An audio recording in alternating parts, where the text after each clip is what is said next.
सदैव सत्यासोबत.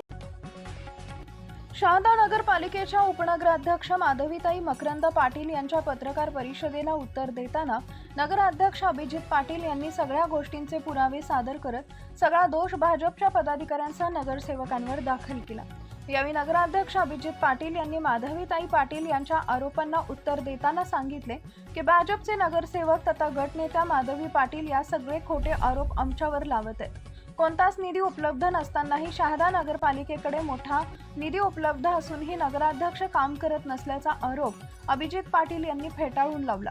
उलट पक्षी त्यांनी आरोप केलाय की 7 महिने होऊन गेले तरी एकही नगरसेवक शहराच्या विकास कामासंदर्भात माझ्याशी संपर्क करायला आलेला नाही. उलट मी जेव्हाही काही करायला निघतो त्यावेळेस हे फक्त विरोधाची भूमिका घेत असतात.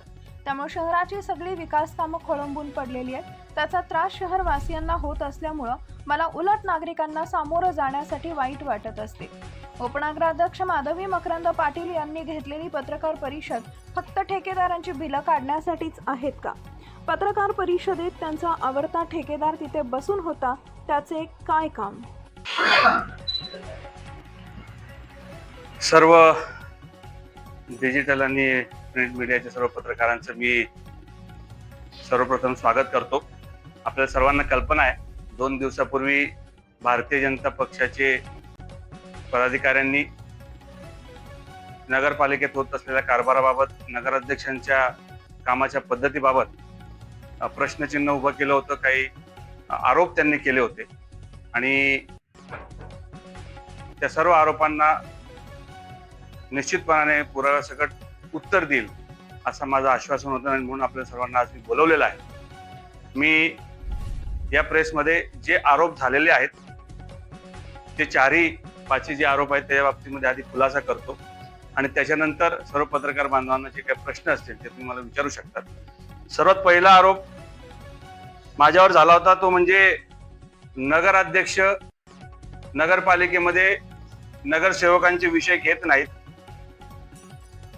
सर्व काही सहकार्य तेच करतायत. नगराध्यक्ष म्हटलं कुठल्याही प्रकारचं सहकार्य करायला तयार नाही आणि फक्त विषय घेण्याचा अधिकार हा नगराध्यक्षाचा आहे. या नावाखाली त्यांचे विषय घेतले जात नाही अशा प्रकारचा आरोप सन्माननीय उपनगराध्यक्ष आणि प्रतोद ज्ञानेश्वर भाऊ चौधरी यांनी केला होता. या बाबतीमध्ये, या पहिल्या आरोपाच्या बाबतीमध्ये मला सर्वप्रथम खुलासा करायचा आहे. नगरपालिकेची निवडणूक झाल्यापासून आणि बॉडी स्थापन झाल्यापासून मागच्या 7 महिन्यामध्ये 5 वेळा सर्वसाधारण सभा झाल्या. त्याच्यामध्ये 142 विषय घेतले गेले. शहराच्या विकासाच्या संदर्भामध्ये हे सगळे 142 विषय होते. त्याच्या व्यतिरिक्त एक विशेष सभा नगरसेवकांच्या मागणीवर घेण्यात आली होती. त्याच्यामध्ये साधारण 151 विषयांच्या बाबतीमध्ये चर्चा करायची होती आणि 10 वेगळे विषय होते ज्याच्या बाबतीमध्ये चर्चा होणार होती, जी नगरसेवक उपस्थित राहिले नाहीत म्हणून तहकूब करण्यात आली होती.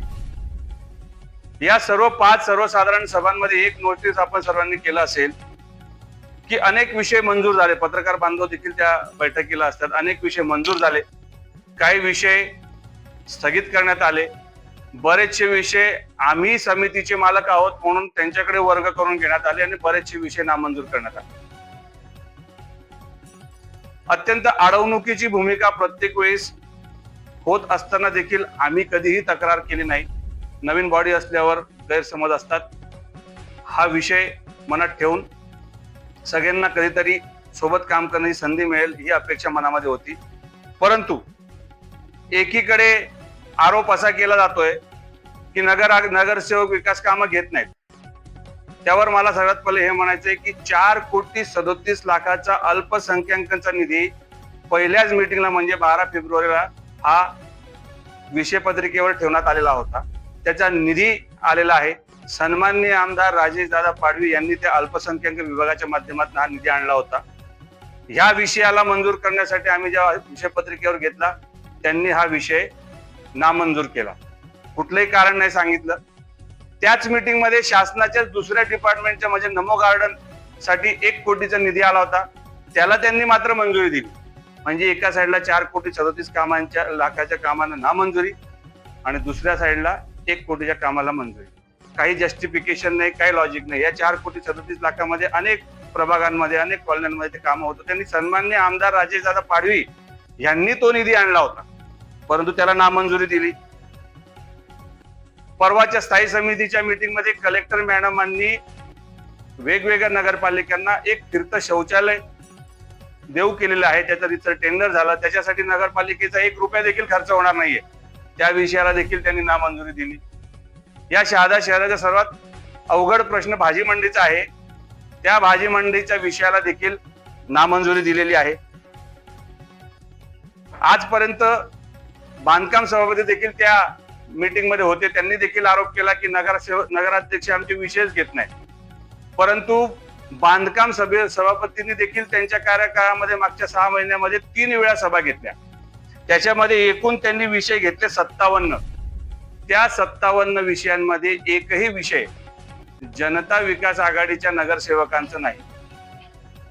एका साईडला स्वतः चे अधिकार त्यांच्याकडे आहेत, त्या समितीमध्ये दुसऱ्या नगरसेवकांचे विषय घ्यायचे नाही, आणि दुसरीकडे माझ्यावर त्यांनी आरोप केलेला आहे की मी विषय घेत नाही. ही अतिशय दुर्दैवाची गोष्ट आहे. आता आपल्याला अजून एक गोष्ट सांगतो, विषय का घेतले जात नाहीत त्याचं कारण आहे नगरपालिकेची परिस्थिती. आकड्यावारींसकट मी आपल्याला देणार आहे, परंतु ह्यापूर्वी सन्माननीय कार्यसम्राट आमदार यांनी 2024 मध्ये 91 कोटी रुपयाचा रस्ता प्रकल्पासाठी शासनाकडे मागणी केलेली आहे. या शहादा शहराचे जवळपास सर्व रस्ते त्याच्यामध्ये कव्हर होणार आहेत. विशेष म्हणजे मी पुराव्यासकट बोलतोय, 17 लाख रुपये त्या कामांचं एस्टिमेट बनवण्यासाठी नगरपालिकेने बांधकाम विभागाकडून परवानगी देखील घेतलेली आहे. त्याच्या बाबतीमध्ये सन्माननीय भारतीय जनता पक्षाचे उपनगराध्यक्ष असतील, सभापती असतील, यांनी कधीही आमदारांना विचारणा केली नाही की ऑलरेडी ठराव झालेले आहेत, ऑलरेडी सर्व शहरामध्ये काम होतील एवढे ठराव आपण करून ठेवलेले आहेत. मागच्या आठवड्यामध्ये सुमारे 11 कोटीचे आपण रस्त्यांचे कामं डीपीसी मध्ये सन्माननीय पालकमंत्र्यांकडे दिलेले आहेत. त्याचे देखील ठराव तिथं आहेत, त्याच्यावर कोणीही बोलायला तयार नाही.